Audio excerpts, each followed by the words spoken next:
Yeah, the NYPD wrapping up a press conference just moments ago about a deadly shooting near a migrant shelter overnight. Fox 5's Lisa Evers is live at the scene with the very latest on this investigation. Lisa? Well, Steve and Natasha, let me tell you, a lot of activity here this afternoon. All day long, we were talking with people here on Randall's Island, some of them at the migrant shelter, some of them at the nearby men's shelter, others residents and people who come here to Randall's Island to enjoy this field. And so what they tell us is that the shooting that happened here around 3:30 this morning did not surprise them at all. They're not surprised by that, and that there were a lot of quality of life issues that have bothered them. Now, what police say is that about 3:30 Monday morning, they responded to a 911 call about a shooting here on Randall's Island at Field 71 near the migrant shelter, about a quarter of a mile from the migrant shelter, according to police.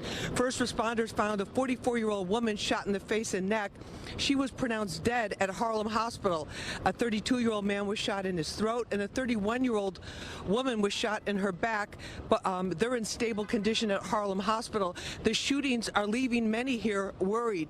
So this afternoon, we noticed NYPD vehicles bringing in dozens of officers to the migrant shelter area, along with many tow trucks. Just a few minutes ago, we heard from Deputy Commissioner of Operations, Kaz Daughtry, and he was telling us that they were doing this enforcement action in order to address some of the quality of life issues that were raised by many of the residents here.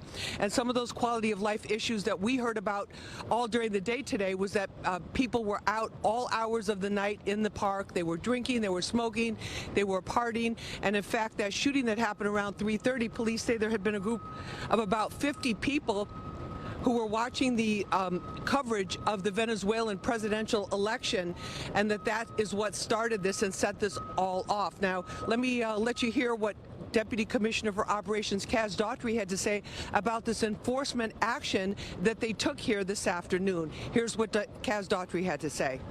Today's operation, we've taken, we confiscated 19 mopeds. Out of the 19 mopeds, one of them was stolen.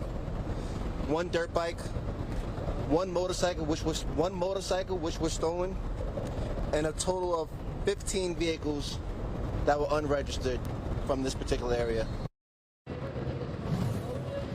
Now, the police also are telling us, in terms of the actual shooting, the triple shooting with one fatality that happened here at 3:30 this morning, that it all stemmed from a robbery, an unreported robbery. What a lot of the migrants were telling us that we spoke with was that it was over a chain snatching that happened earlier in the day outside of the bathrooms. They have a public bathroom area here for park goers, for anybody that wants to use it, and that was unreported, and that was what the shooting was all about. Now, not too many details about it, because they said their investigation is still in the very early stages. They are gathering information, but they said that they plan to be much more in touch with the community. So we checked in with the mayor's office to see what they had to say about it, because we were hearing stories that people could go in and out of the shelter at all hours of the night. We were even told by some law enforcement officers that they were actually had tents pitched up in this park area, which is also part of a horticultural area that's a preserve, a very special area here on Randall's Island. So what the police are telling us right now is that the manhunt is still underway for that shooter.